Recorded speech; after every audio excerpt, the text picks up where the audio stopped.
أنت الرحمن يا الله، أنت الرحيم يا الله، أنت السلام يا الله، أنت العزيز يا الله، أنت القدوس يا الله، أنت الجبار يا الله. ولله الأسماء الحسنى فادعوه بها. نحمده ونصلي على رسوله الكريم، أما بعد فأعوذ بالله من الشيطان الرجيم، بسم اللہ الرحمن الرحیم، رب اشرح لی صدری ویسر لی امری واحلل عقدۃ من لسانی یفقہوا قولی۔ ناظرین، پروگرام اللہ کے خوبصورت نام کے ساتھ آپ کی خدمت میں حاضر ہیں۔ آج ہم انشاءاللہ اللہ سبحانہ و تعالیٰ کے نام الرحمن پر بات کریں گے۔ رحمان، بہت زیادہ مہربان، بہت زیادہ رحم فرمانے والا۔ قرآن مجید میں اللہ تعالیٰ فرماتے ہیں، قُلِ ادْعُوا اللَّهَ أَوِ ادْعُوا الرَّحْمَٰنَ أَيَّمَّا تَدْعُوا فَلَهُ الْأَسْمَاءُ الْحُسْنَىٰ، کہہ دو اللہ کو پکارو یا رحمان کو پکارو، تم جس کو بھی پکارو گے سو یہ بہترین نام اسی کے ہیں، یعنی چاہو تو اللہ کہہ کے پکارو یا رحمان کہہ کے پکارو، کیونکہ رحمان بھی اس کا نام ہے۔ قرآن مجید کی ہر سورت سے پہلے سوائے سورت التوبہ کے بسم اللہ الرحمن الرحیم آتا ہے کہ اللہ کے نام کے ساتھ شروع کرتے ہیں جو بہت مہربان، بار بار رحم فرمانے والا ہے۔ تو اس سے یہ پتہ چلتا ہے کہ اللہ سبحانہ وتعالیٰ کی اس صفت کی بہت زیادہ تکرار ہے قرآن مجید میں۔ سورۃ فاتح کے شروع میں بھی الحمد للہ رب العالمین الرحمن الرحیم، سب تعریف اللہ کے لیے ہے جو رب ہے تمام جہانوں کا۔ کون ہے وہ رب؟ جو بہت ہی مہربان ہے، جس نے ہم پر ساری نعمتیں اس زمین کے اندر سے بھی نکالی اور آسمان سے بھی برسائیں اور ہر طرح سے ہمیں مالا مال کیا۔ یہ سب اس کی رحمت کی وجہ سے ہے، ورنہ ہم نے اپنے رب کے لیے کیا کیا ہے؟ اسے تو ہماری ضرورت بھی نہیں۔ ارشاد باری تعالیٰ ہے، کتب علی نفسہ الرحمہ، اس نے اپنے اوپر رحمت کو لازم کر رکھا ہے، لکھ رکھا ہے، یعنی رحمت اس کی ہر چیز پر چھائی ہوئی ہے، ہر چیز پر غالب ہے۔ وہ بندوں کے ساتھ معاملہ بندوں کے اعمال کے مطابق نہیں کرتا، وہ اپنی رحمت کے ساتھ کرتا ہے۔ ہم بندے دن رات گناہ کرتے ہیں، دن رات اپنی جانوں پر ظلم کرتے ہیں، لیکن وہ ہم پر رحم کرتے ہوئے ہماری تمام ضروریات پوری کرتا ہے۔ الرحمن، جو بہت ہی مہربان ہے، اس کی یہ رحمت صرف انسانوں پر ہی نہیں، تمام مخلوقات پر ہے، تمام حیوانات پر ہے۔ اور پھر یہ رحمت ہی ہے جو انسان کے لیے امید اور آرزو کے دروازے کھولتی ہے اور انسان کے اندر چھپی ہوئی فطرت کو ابھارتی ہے، اسے نیک عمل پر ابھارتی ہے، اس کے اندر سے خوف اور مایوسی کو دور دھکیلتی ہے اور انسان کے دل میں امن و امان کا احساس دلاتی ہے، کیونکہ اسے معلوم ہے کہ اس کا رب بہت ہی مہربان ہے، بہت ہی رحم فرمانے والا ہے، جو ہر حال میں اپنے بندے کا خیال رکھنے والا ہے، خواہ بندہ نیک کام کر رہا ہو یا گناہ کے کام کر رہا ہو۔ اور پھر یہ بھی یاد رہے کہ رحمان کا یہ نام صرف رحمان کے لیے خاص ہے، اس لیے کوئی شخص اپنا نام صرف رحمان نہیں رکھ سکتا۔ ہاں، اللہ سبحانہ وتعالیٰ کو جو نام پسند ہے وہ عبد الرحمن ہے، یعنی رحمان سے پہلے عبد کا لفظ لگایا جائے کہ بندہ خود رحمان نہیں، کیونکہ کسی بھی انسان کے اندر رحمان جیسی صفت نہیں ہو سکتی، ہاں وہ رحمان کا بندہ ضرور ہو سکتا ہے۔ قرآن مجید میں متعدد جگہوں پر اللہ سبحانہ وتعالیٰ کے اس نام کا ذکر آیا ہے، تقریباً 45 جگہوں پر بسم اللہ الرحمن الرحیم کے علاوہ، اور قرآن مجید کی ایک سورت بھی اس نام سے ہے، سورۃ الرحمن، جو بہت ہی خوبصورت اور بہت ہی پیاری سورت ہے، جس میں اللہ سبحانہ وتعالیٰ کی بہت ساری نعمتوں کا ذکر ہوا ہے جو اس نے اپنے بندوں کے لیے دنیا اور آخرت میں تیار کی ہیں۔ بہت ہی بہترین چیزیں، ان میں سے ایک ایک چیز کا نام لیا، لیکن حیرت ہوتی ہے کہ سب سے پہلے اس نے اپنی جس نعمت کا ذکر کیا ہے وہ قرآن کی تعلیم ہے، ارشاد باری تعالیٰ ہے، سورت کا آغاز ہوتا ہے الرحمن علم القرآن. کون ہے رحمان؟ کون ہے رحم فرمانے والا؟ کون ہے مہربان جو قرآن کی تعلیم دیتا ہے؟ گویا انسان کی جتنی بھی ضروریات ہیں وہ رحمان نے پوری کی، لیکن ان میں سے سب سے بڑی ضرورت یعنی ضرورت ہدایت کہ انسان اس زندگی میں کس طرح اپنے عقل اور شعور اور ہوش و حواس کو صحیح طور پر استعمال کرے، کسی بھی کام میں کون سا راستہ اختیار کرے. اس نے اس کے لیے انسان کو تنہا نہیں چھوڑ دیا. الذی اعطى کل شیء خلقہ ثم ہدی، جس نے ہر چیز کو ایک صورت بخشی پھر ان کو راہ دکھائی.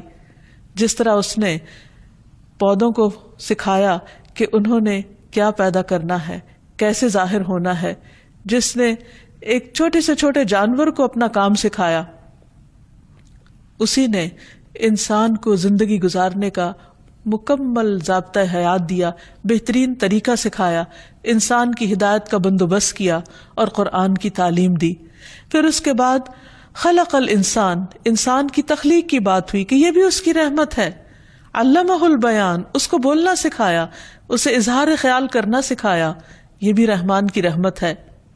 تو بہرحال اللہ سبحانہ وتعالی کی اتنی نعمتیں ہیں، اتنی رحمتیں ہیں کہ جن کو انسان شمار نہیں کر سکتا، ان کو گن نہیں سکتا. اسی لیے سورۃ الرحمن میں بار بار اس آیت کی تکرار ہوتی ہے، فَبِأَيِّ آلَاءِ رَبِّكُمَا تُكَذِّبَانِ، تم اپنے رب کی کون کون سی نعمتوں کا انکار کرو گے، کن کن نعمتوں کو جھٹلاؤ گے. تو ہم کسی بھی نعمت کا انکار نہیں کر سکتے، کیونکہ اگر رب عطا نہ کرے تو کوئی انسان یا کوئی دوسری مخلوق انسان کو یا دوسری مخلوقات کو وہ سب کچھ دے نہیں سکتی. اسی طرح قرآن مجید میں ایک اور جگہ پر آتا ہے، هو اللہ الذی لا الہ الا ہو عالم الغیب والشہادہ هو الرحمن الرحیم، کہ وہ اللہ کون ہے، اس کا تعارف کیا ہے؟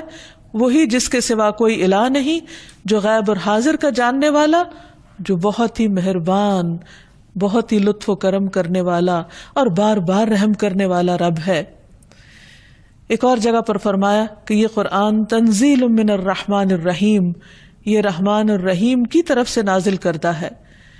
یہاں پر ایک اور حیرت کی بات یہ ہے کہ رحمان کے ساتھ مزید تاکید کے لیے صفت الرحیم کا بھی بار بار ذکر آتا ہے، یعنی اس کی رحمت خاص بھی ہے اور اس کی رحمت عام بھی ہے، اس کی رحمت انسانوں پر بھی ہے اور اس کی رحمت حیوانوں پر بھی ہے، اس کی رحمت ماننے والوں پر بھی ہے اور اس کی رحمت ان پر بھی ہے جو اس کے وجود کا ہی انکار کرتے ہیں یا اس کے ساتھ دوسروں کو شریک ٹھہراتے ہیں.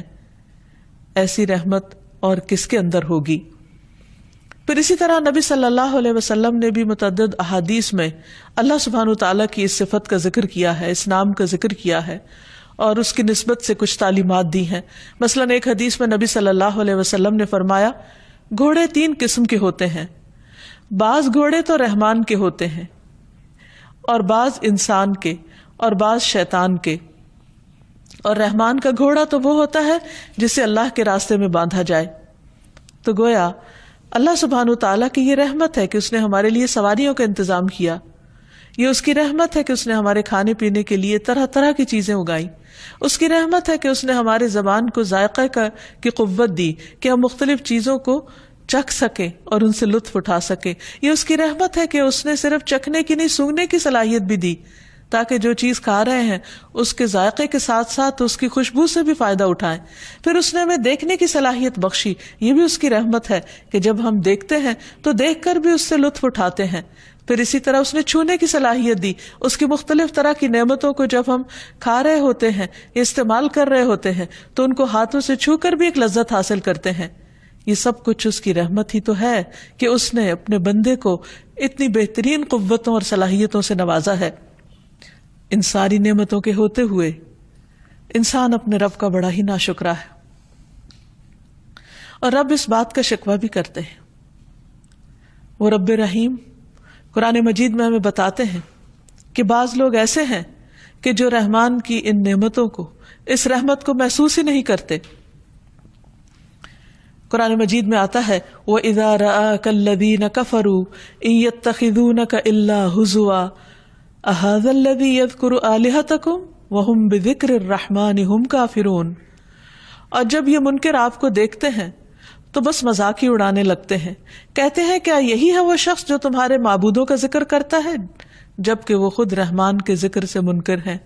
یعنی رحمان کی دی ہوئی ساری رحمت سے، نعمتوں سے فائدہ اٹھاتے ہیں لیکن اس کو یاد نہیں کرتے، اس کی رحمت کو محسوس نہیں کرتے، اس کا شکر ادا نہیں کرتے.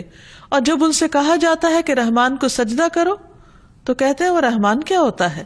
وَإِذَا قِيلَ لَهُمُ اسْجُدُوا لِلرَّحْمَنِ قَالُوا وَمَا الرَّحْمَنُ أَنَسْجُدُ لِمَا تَأْمُرُنَا وَزَادَهُمْ نُفُورًا. اور جب انہیں کہا جاتا ہے کہ رحمان کو سجدہ کرو تو کہتے ہیں کہ رحمان کیا ہوتا ہے، کیا ہم اس کو سجدہ کریں جس کا تو ہمیں حکم دیتا ہے. اور یہ دعوت ان کی نفرت میں مزید اضافہ کرتی ہے. لیکن اس کے باوجود کہ وہ رحمان کو سجدہ نہیں کرتے، وہ اس کی نعمتوں کا اعتراف نہیں کرتے، وہ اس کی مہربانیوں کو محسوس نہیں کرتے، رحمان اپنی رحمت کرنا بند نہیں کرتا، پھر بھی وہ دن رات ان پر اپنی رحمت کرتا چلا جاتا ہے. پھر اسی طرح ہم دیکھتے ہیں کہ مشرکین مکہ بھی اللہ سبحانہ وتعالیٰ کی اس صفت کے ساتھ اس کے اس نام کو نہیں جانتے تھے، نہیں پہچانتے تھے. صلح حدیبیہ کا واقعہ تاریخ کا مشہور واقعہ ہے جس میں سہیل بن عمر آیا تو کہنے لگا کہ ہمارے اور اپنے درمیان صلح کی ایک تحریر لکھ لیں. چنانچہ نبی صلی اللہ علیہ وسلم نے کاتب کو بلوایا اور فرمایا کہ لکھو بسم اللہ الرحمن الرحیم، اللہ کے نام کے ساتھ جو مہربان ہے، رحمان ہے، بہت بار بار رحم فرمانے والا ہے. تو سہیل کہنے لگا اللہ کی قسم میں رحمان کو نہیں جانتا. یہ کس قدر حیرت کی بات ہے کہ جس کی رحمت سے ہم سانس لیتے ہیں، جس کی رحمت سے ہم چلتے پھرتے ہیں، جس کی رحمت سے یہ ساری کائنات ہمارے لیے مسخر کی گئی، جس کی رحمت کی وجہ سے ہمیں ہر چیز کی تعلیم دی گئی، ہمیں عقل اور سوچنے سمجھنے کی قوت دی گئی، اسی کو انسان نہ پہچانے، اسی کی ناشکری کرے. تو کہنے لگا کہ میں رحمان کو نہیں جانتا، وہ کیا چیز ہے. ہاں تم یوں لکھو بسمک اللہم جیسے تم پہلے لکھا کرتے تھے. انسان کے لیے کس قدر بدقسمتی کی بات ہے کہ وہ اپنے رب کی رحمت کو محسوس نہ کرے، کیونکہ یہی رحمت انسان کے اندر ایک رقت پیدا کرتی ہے، اپنے رب کا ایک قرب نصیب کرتی ہے. اس رحمت کا احساس بندے کے اندر بندوں کے لیے بھی مہربانی کا جذبہ پیدا کرتا ہے. اور رحمان صرف الرحمن نہیں بلکہ ارحم الراحمین ہے، سب رحم کرنے والوں سے بڑھ کر رحم فرمانے والا ہے. ابو ہریرہ کہتے ہیں کہ نبی صلی اللہ علیہ وسلم کے پاس ایک آدمی آیا اور وہ اپنے بچے کو لے کر اسے سینے سے لگانے لگا، اسے پیار کرنے لگا. تو آپ نے اس سے پوچھا کہ کیا تمہیں اس پر رحم آتا ہے، یعنی تمہارے دل میں اس کے لیے محبت ہے؟ تو اس نے کہا جی ہاں. تو آپ نے فرمایا اللہ کو تم پر اس سے بھی زیادہ رحم آتا ہے.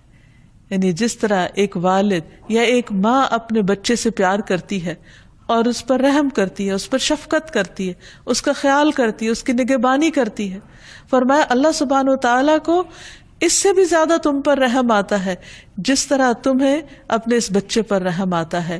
اور وہ ارحم الراحمین ہے، سب سے بڑھ کر رحم فرمانے والا ہے، اور اس کی رحمت اس کے غضب پر غالب ہے.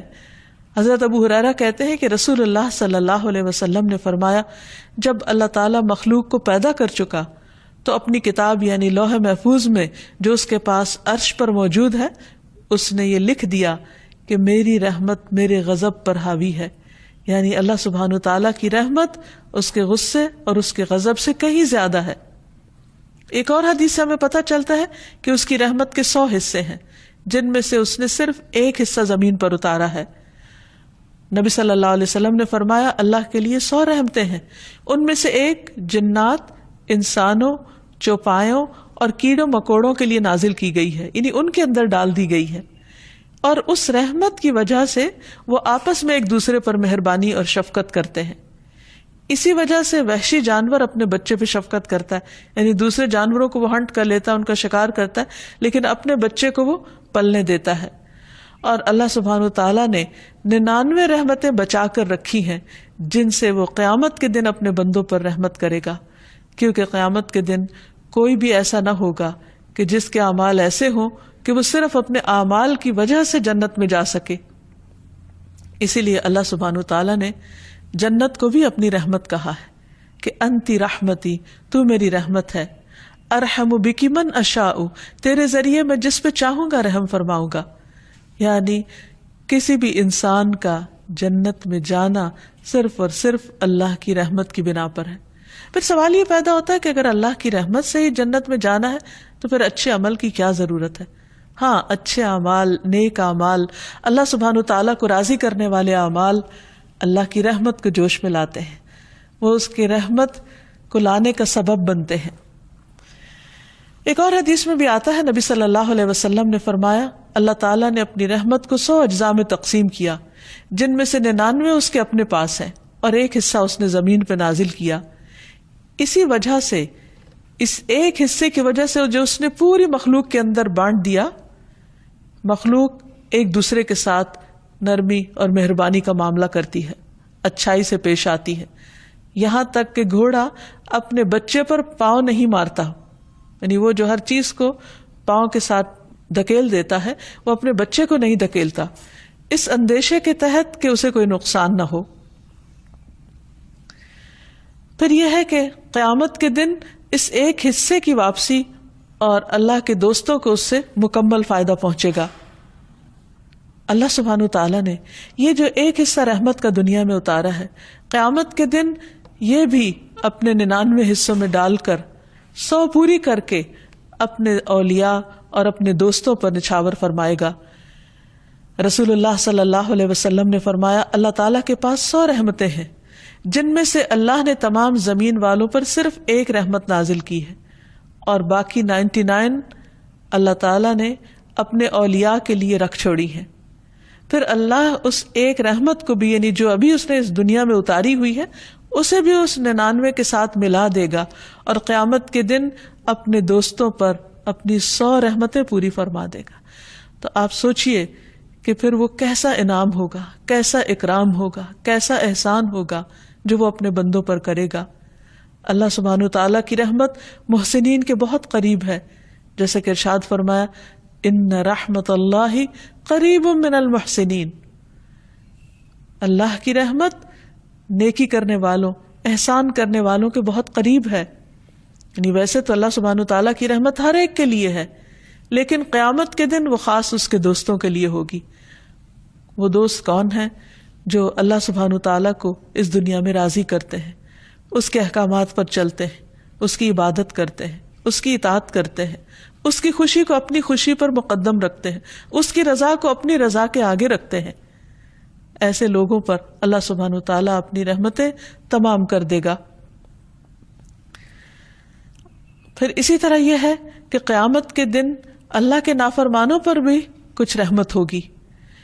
حدیث میں آتا ہے کہ وہ جہنمی جو اس میں ہمیشہ رہیں گے، یعنی جہنم میں، ان پر تو نہ موت آئے گی اور نہ ہی انہیں کوئی زندگی نصیب ہوگی.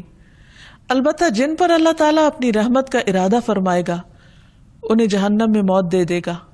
پھر سفارش کرنے والے ان کی سفارش کریں گے اور ہر آدمی اپنے دوستوں کو نکال کر لے جائے گا. وہ لوگ ایک خصوصی نہر میں جس کا نام نہر حیات ہے یا نہر جنت، وہاں غسل کریں گے اور ایسے اگائیں گے جیسے سیلاب کے بہاؤ میں دانہ اگاتا ہے. تو بہرحال اللہ سبحانہ تعالیٰ کی یہ رحمت اپنے دوستوں کے لیے تو خاص ہوگی، لیکن اس کی اس رحمت سے کچھ وہ بھی لوگ فائدہ اٹھائیں گے کہ جو اس کے نافرمان ہیں، جن کے پاس کوئی ایک بھی نیکی یا کوئی ایک بھی فرما برداری کا کام نہیں تھا. اس دنیا میں اگر انسان اللہ سبحانہ تعالیٰ کی رحمت کو محسوس کرنا چاہے تو اس کے لیے لازم ہے کہ وہ باہر نکلے اور زمین و آسمان کی تخلیق پر غور کرے اور اللہ سبحانہ تعالیٰ کی قدرت کے مشاہدات کو دیکھے کہ کس طرح بارش برستی ہے، کیونکہ بارش بھی اس کی رحمت کا ایک حصہ ہے، اور پھر کس طرح رات دن میں اور دن رات میں تبدیل ہو جاتے ہیں، کس طرح زمین پر یہ تبدیلی آ جاتی ہے، کس طرح سورج کی تپش فصلوں کو پکاتی ہے اور کس طرح چاند کی روشنی راتوں کو ٹھنڈک بخشتی ہے. قرآن مجید میں اللہ تعالیٰ فرماتے ہیں وَمِن رَحْمَتِهِ جَعَلَ لَكُمُ اللَّيْلَ وَالنَّهَارَ لِتَسْكُنُوا فِيهِ وَلِتَبْتَغُوا مِن فَضْلِهِ وَلَعَلَّكُمْ تَشْكُرُونَ. اور اس نے اپنی رحمت ہی سے تمہارے لیے رات اور دن کو بنایا تاکہ تم اس میں آرام کرو. یہ بندے کو جو نیند کی صلاحیت بخشی ہے، سونے کی جو توفیق دی ہے، یہ بھی اس کی رحمت ہے. اور جب رات آ جاتی ہے، رات کا اندھیرا گہرا چھا جاتا ہے اور ہر چیز سکون پکڑتی ہے، تو اپنے بندوں کو بھی رب سلا دیتا ہے، اور یہ بھی اس کی رحمت کی علامت ہے. اور پھر دن کو اس نے روشن بنایا، کس لیے؟ تاکہ تم اس میں اپنے رب کا فضل تلاش کر سکو، اپنے رزق کو تلاش کر سکو، دنیا میں کام کاج کر سکو. کیونکہ جب سورج نکلتا ہے تو انسان کے اندر ایک عجب طرح کی نشاط ہوتی ہے. اس وقت بھی انسان کو اپنے رب کی رحمت کو محسوس کرنا چاہیے. گرمی کے بعد جب ٹھنڈی ہوا چلتی ہے تو یہ کون چلاتا ہے؟ یہ بھی رب کی رحمت کی علامت ہوتی ہے. اسی طرح جیسے یہاں فرمایا وَهُوَ الَّذِي أَرْسَلَ الرِّيَاحَ بُشْرًا بَيْنَ يَدَيْ رَحْمَتِهِ وَأَنزَلْنَا مِنَ السَّمَاءِ مَاءً طَهُورًا. اور وہی ہے جس نے ہواؤں کو اپنی رحمت سے پہلے خوشخبری کے لیے بھیجا، یعنی بارش کے آنے سے پہلے جب ہوا چلتی ہے تو اس کی رحمت کو محسوس کرنا چاہیے.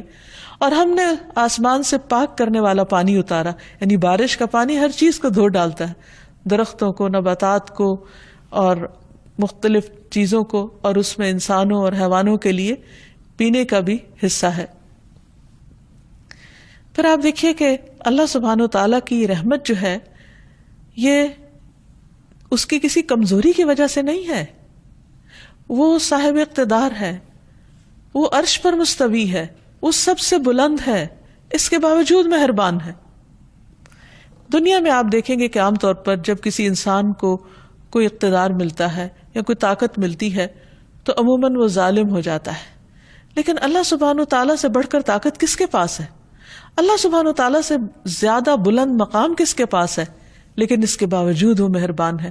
قرآن مجید میں آتا ہے الرحمن علی العرش استوى، رحمان عرش پر مستوی ہے، یعنی اتنی بلندی پر ہونے کے باوجود وہ مہربان ہے. پھر اسی طرح قرآن مجید میں متعدد مقامات پر العزیز الرحیم کا لفظ آتا ہے. ایک طرف وہ زبردست ہے، وہ غلبے والا ہے، وہ قوت والا ہے، وہ اپنا حکم نافذ کر سکتا ہے، اور دوسری طرف وہ بہت مہربان ہے. عام طور پر بندوں کے اندر زیادہ تر وہ مہربان ہوتے ہیں جو اپنی کسی ویکنس کی وجہ سے دوسروں پر مہربانی کر رہے ہوتے ہیں، یا تو فطرتاً ان کے اندر ایک ایسی کیفیت ہوتی، یا پھر جب وہ دیکھتے ہیں کہ وہ کوئی قوت نہیں رکھتے، کوئی طاقت نہیں رکھتے، تو عام طور پر وہ مسکین ہو جاتے ہیں یا پھر نرم مزاج ہو جاتے ہیں. بائی چوائس بہت کم لوگ مہربانی کا رویہ اختیار کرتے ہیں، کیونکہ جو جو نعمتیں زیادہ ہوتی چلی جاتی، یعنی ان پر اللہ کا فضل زیادہ ہوتا ہے، وہ تو بندوں کے ساتھ مہربانی کی خو کو چھوڑ دیتے ہیں. اللہ ماشاء اللہ، مگر یہ کہ جس کو اللہ توفیق دے. لیکن اللہ سبحانہ تعالیٰ جو سارے خزانوں کا مالک، جو سب کچھ کر سکتا ہے، وہ اپنے نافرمانوں کو ایک آن میں ختم کر سکتا ہے، لیکن اس کے باوجود وہ ان کو رزق دیتا رہتا ہے. اور ایک اور جگہ پر فرماتا ہے وَرَبُّكَ الْغَفُورُ ذُو الرَّحْمَةِ، تیرا رب بخشنے والا ہے، رحم فرمانے والا ہے.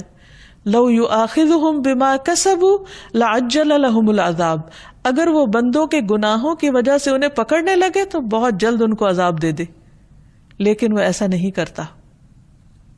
اور آپ دیکھیے، کسی اور کی بات چھوڑیے، خود ہم اپنے آپ پر غور کریں تو ہم ایک دن میں کتنی نافرمانیاں کر جاتے ہیں، لیکن اس کے باوجود ہم چلتے پھرتے، کھاتے پیتے سب کچھ کرتے ہیں، اور پھر اللہ سبحانہ تعالیٰ ہمیں پلٹنے کا موقع بھی دیتے ہیں کہ ہم اس سے معافی مانگ لیں تو معاف بھی کر دے گا.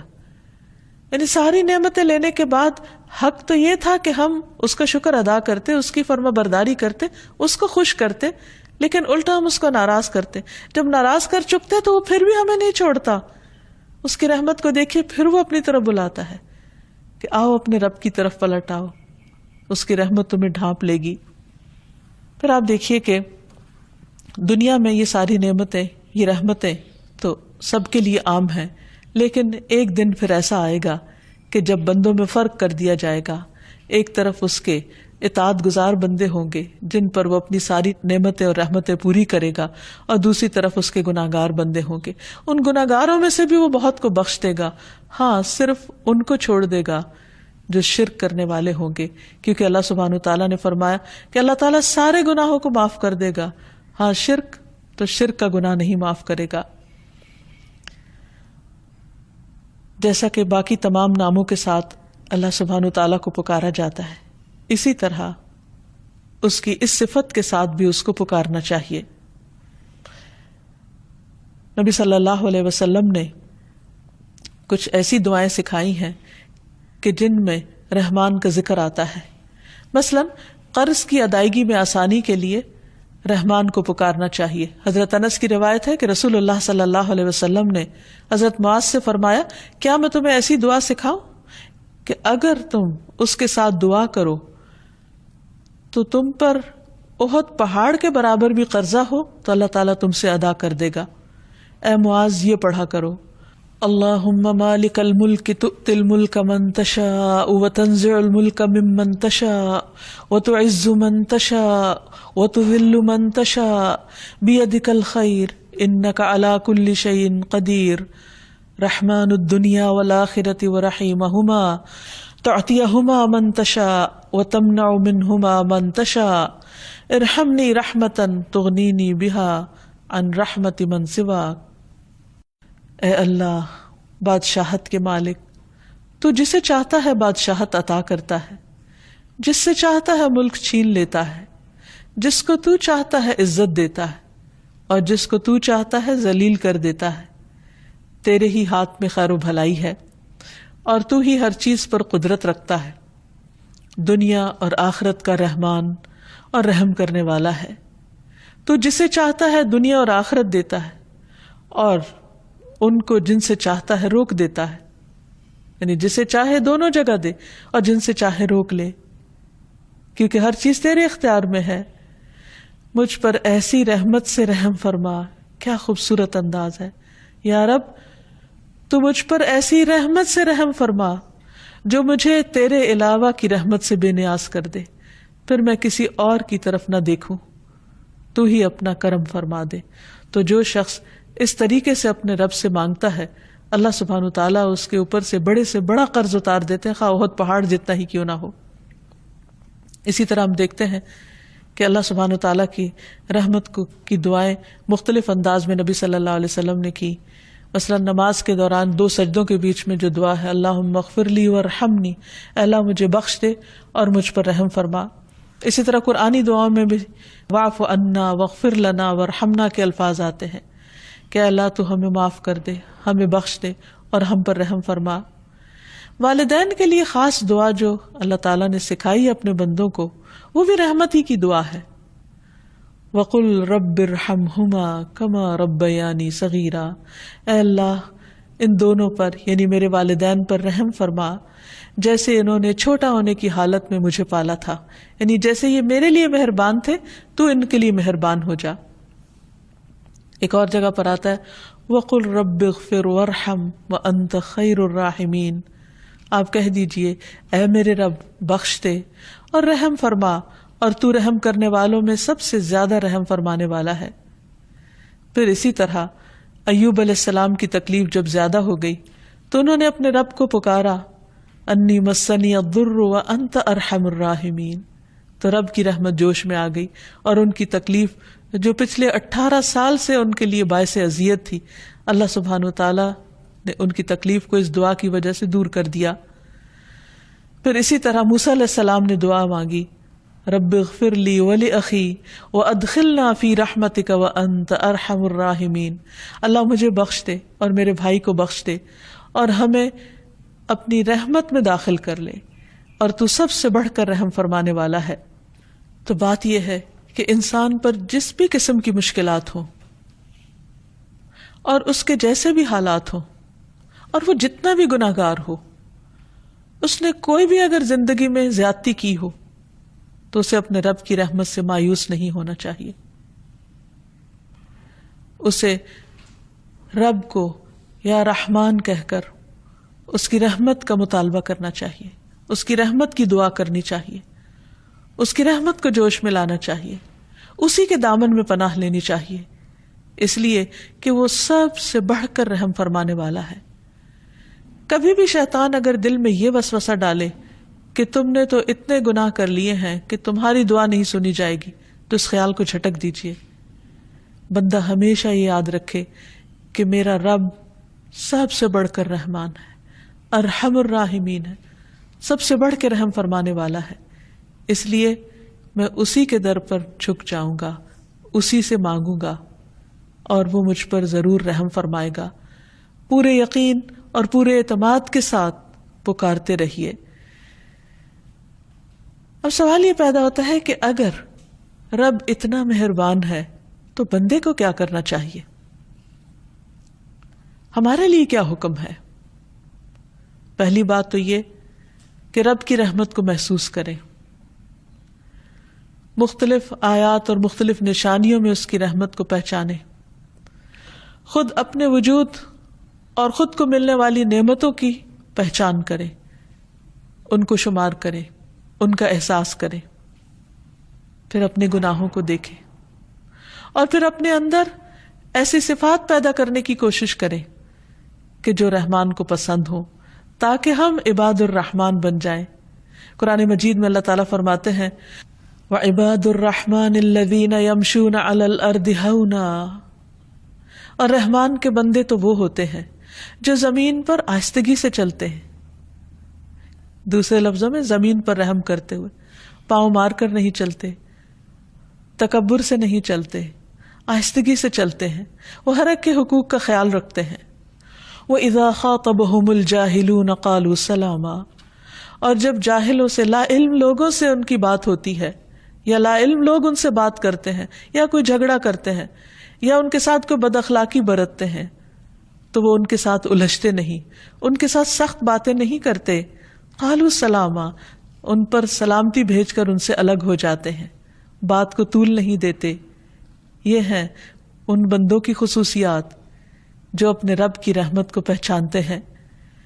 والذین یبیتون لربہم سجدا وقیاما، اور جو راتیں اس حال میں گزارتے ہیں کہ اپنے رب کے حضور سجدے اور قیام کرتے ہیں تاکہ اپنے رب کی رحمت کو پکار سکیں۔ والذین یقولون ربنا اصرف عنا عذاب جہنم ان عذابها کان غراما، اور جو کہتے ہیں اے ہمارے رب ہم سے جہنم کا عذاب پھیر دے، بے شک اس کا عذاب ہمیشہ کے لیے چمٹ جانے والا ہے۔ اگرچہ وہ جانتے ہیں کہ رب مہربان ہے، لیکن اس کے ساتھ ساتھ اپنے گناہوں سے ڈرتے ہیں اور گناہوں کی سزا سے بچنے کی فکر کرتے ہیں۔ انہا ساءت مستقرا ومقاما، بے شک وہ بری ٹھہرنے کی جگہ اور بری اقامت کی جگہ ہے، یعنی وہ سمجھتے کہ جہنم بہت برا ٹھکانہ ہے، یعنی اللہ سبحانہ وتعالیٰ کی رحمت کا غلط مطلب نہیں لیتے، بلکہ اس کی رحمت کے تقاضے کے طور پر ایسے کام کرتے ہیں، ایسی دعائیں مانگتے ہیں کہ جس سے اس کی رحمت سے وہ محروم نہ رہ جائیں۔ والذین اذا انفقوا لم یسرفوا، رحمان کے بندوں کی اور کیا خصوصیات ہوتی ہیں؟ وہ بندے ہوتے ہیں جب وہ مال خرچ کرتے ہیں تو اسراف نہیں کرتے، فضول خرچی نہیں کرتے، کیونکہ ایک اور جگہ پر آتا ہے ان المبذرین کانوا اخوان الشیاطین وکان الشیطان لربہ کفورا، کہ فضول خرچ شیطان کے بھائی ہوتے ہیں اور شیطان اپنے رب کا بہت ہی ناشکرا ہے۔ تو رحمان کے بندے خرچ میں اعتدال کی راہ اختیار کرتے ہیں، نہ اسراف کرتے ہیں، ولم یقتروا، اور نہ ہی وہ تنگی سے خرچ کرتے ہیں۔ وَكَانَ بَيْنَ ذَلِكَ قَوَامًا، اور ان کا خرچ اس کے درمیان معتدل ہوتا ہے، یعنی اعتدال کی راہ ہوتی ہے۔ اللہ کی صفت رحمان کو پہچاننے والے تو وہ ہوتے ہیں جن کے دلوں میں رحمت ہوتی ہے، جو دوسرے بندوں پر، دوسری مخلوق پر مہربان ہوتے ہیں، جو دوسروں کو دکھ، درد، تکلیف، پریشانی اور غم کو محسوس کر سکتے ہیں۔ وہ ہر ایک کے لیے مہربان ہوتے ہیں، ان کے لیے بھی جو ان کے ساتھ اچھا کرے اور ان کے لیے بھی جو ان کے ساتھ اچھا نہ کرے۔ جیسے نبی صلی اللہ علیہ وسلم اپنے دشمنوں کے لیے بھی مہربان تھے۔ فَلَعَلَّكَ بَاخِعٌ نَفْسَكَ عَلَىٰ آثَارِهِمْ إِن لَّمْ يُؤْمِنُوا بِهَٰذَا الْحَدِيثِ أَسَفًا، کہ شاید آپ اپنی جان ان کے پیچھے غم سے ہلاک کر لیں اگر وہ اس بات پر ایمان نہ لائے، یعنی جو ایمان نہ لائے، جو آپ کی دعوت پر لبیک نہیں کہنے والے تھے، آپ ان کے لیے بھی روتے تھے، ان کے لیے بھی درد محسوس کرتے تھے۔ تو رحمان کا بندہ وہی ہوتا ہے جو سارے اہل زمین پر مہربان ہوتا ہے، جیسا کہ ابو داؤد کی روایت میں آتا ہے، رحم کرنے والوں پر رحمان رحم کرتا ہے، اہل زمین پر رحم کرو، آسمان والا تم پر رحم کرے گا۔ ایک اور جگہ پر آتا ہے رحم کرنے والوں پر رحمان بھی رحم کرتا ہے، تم زمین والوں پر رحم کرو، آسمان والا تم پہ رحم کرے گا۔ رحم بھی رحمان کی شاخ ہے، جس نے اس کو جوڑا اللہ بھی اس سے رشتہ جوڑ لیں گے، اور جو اسے کاٹے گا اللہ اس سے تعلق کاٹ لیں گے۔ رحم کریں گے تو رحم پائیں گے۔ ایک مرتبہ نبی صلی اللہ علیہ وسلم نے منبر پر یہ بات ارشاد فرمائی، تم رحم کرو تو تم پر بھی رحم کیا جائے گا، تم معاف کر دو تو تمہیں بھی معاف کر دیا جائے گا۔ اور فرمایا ہلاکت ہے ان لوگوں کے لیے جو صرف باتیں سنتے ہی ہیں، ہلاکت ہے ان لوگوں کے لیے جو اپنے گناہوں پر جانتے بوجھتے اصرار کرتے رہتے ہیں۔ پھر انسان کی یہ رحمت صرف گھر سے باہر کے لوگوں کے ساتھ نہیں ہونی چاہیے، گھر والوں کے ساتھ بھی ہونی چاہیے۔ حضرت انس کہتے ہیں کہ رسول اللہ صلی اللہ علیہ وسلم اپنے گھر والوں اور بچوں کے لیے بہت رحم دل تھے، یعنی جو جتنا کمزور ہو اس کے ساتھ اتنی ہی مہربانی کا سلوک ہو۔ حضرت ابو ہریرہ کہتے ہیں کہ رسول اللہ صلی اللہ علیہ وسلم نے حضرت حسن بن علی کو بوسہ دیا تو آپ کے پاس اقرا بن حابس بیٹھے ہوئے تھے، تو انہوں نے کہا میرے 10 بیٹے ہیں اور میں نے ان میں سے کبھی کسی کو نہیں چوما۔ آپ نے ان کی طرف دیکھا اور فرمایا جو رحم نہیں کرتا اس پر رحم نہیں کیا جاتا۔ ایک اور جگہ پر آتا ہے کہ اگر اللہ نے تیرے دل سے رحم چھین لیا ہے تو میں کیا کر سکتا ہوں۔ تو گویا چھوٹے بچوں کے ساتھ رحمت اور شفقت کا معاملہ، پھر فقراء اور مساکین کے ساتھ، بعض اوقات ہم کوئی بیمار ہو، کوئی دکھی ہو، تکلیف میں ہو، اس کے ساتھ پھر بھی مہربانی کا سلوک کر لیتے، لیکن عموماً سوسائٹی کے محروم طبقات فقراء اور مساکین کے لیے نہیں سوچتے۔ حالانکہ ابو ذر رضی اللہ عنہ کی روایت میں ہے کہ مجھے میرے خلیل نے 5 باتوں کا حکم دیا، یعنی نبی صلی اللہ علیہ وسلم جو میرے دوست تھے انہوں نے 5 چیزوں کا حکم دیا۔ نمبر 1 مساکین پر رحم کرنے اور ان سے قریب رہنے کا۔ نمبر 2 اپنے سے نیچے والے کو دیکھنے اور اوپر والے کو نہ دیکھنے کا۔ نمبر 3 صلہ رحمی کرنے کا کہ اس کو نہ توڑا جائے۔ نمبر 4 حق بات یعنی سچ بات کہنے کا، خواہ وہ تلخی کیوں نہ ہو، اور یہ کہ میں کثرت سے لا حول ولا قوت الا باللہ پڑھا کروں۔ پھر اسی طرح پرندوں اور جانوروں کے ساتھ رحم کرنے کا حکم ہے۔ نبی صلی اللہ علیہ وسلم نے فرمایا جس نے رحم کیا اگرچہ چڑیا کو ذبح کرنے کا معاملہ ہی کیوں نہ ہو، یعنی ایک جانور کو ہی ذبح کرنا کیوں نہ ہو، تو اللہ تعالیٰ قیامت کے دن اس پر رحم فرمائے گا۔ ایک آدمی نے کہا اللہ کے رسول صلی اللہ علیہ وسلم میں ایک بکری ذبح کرتا ہوں اور اس کے ساتھ شفقت کرتا ہوں، پیار سے اور اچھے طریقے سے۔ آپ نے فرمایا اگر تم بکری کے ساتھ شفقت کرتے ہو تو اللہ سبحانہ وتعالیٰ تم پر رحم فرمائے گا۔ تو حقیقت یہ ہے کہ ہمیں ہر ایک کا احساس کرنا چاہیے۔ آپ صلی اللہ علیہ وسلم نماز پڑھاتے ہوئے اگر کسی بچے کے رونے کی آواز سن لیتے تو آپ اپنی نماز کو مختصر کر دیتے تھے۔ بچے کی ماں پر رحمت کرتے ہوئے یا بچے پر رحمت کرتے ہوئے کہ وہ اپنی ماں کے لیے پریشان ہو رہا ہے، اور اس شخص میں کوئی خیر اور بھلائی نہیں جس کے اندر رحم کا جذبہ نہیں۔ اور نبی صلی اللہ علیہ وسلم پر جب دوزخ پیش کی گئی تو اس میں آپ نے بنی اسرائیل کی ایک عورت کو دیکھا جس نے بلی کو باندھ رکھا اور اس پر رحم نہ کیا اور اسے کھانے کے لیے کچھ نہ دیا اور نہ اسے چھوڑا کہ وہ خود اپنے لیے کچھ ڈھونڈ کر کھا لے۔ تو خواہ کوئی کتنا ہی عبادت گزار ہو، لیکن اگر وہ بندوں پر رحم نہیں کرتا تو وہ رحم کا مستحق نہیں۔ اللہ تعالیٰ سے دعا ہے کہ وہ ہم سب پر رحم فرمائے اور ہمارے دلوں کے اندر دوسروں کے لیے رحم کا جذبہ ڈال دے۔ وآخر دعوانا ان الحمد للہ رب العالمین۔ أنت القاهر يا الله، أنت الحسيب يا الله، أنت الشافي يا الله، أنت المبين يا الله، أنت الوكيل يا الله، أنت القيوم يا الله، أنت المتين يا الله، أنت السبوح يا الله، لا إله إلا الله محمد رسول الله، لا إله إلا الله محمد رسول الله۔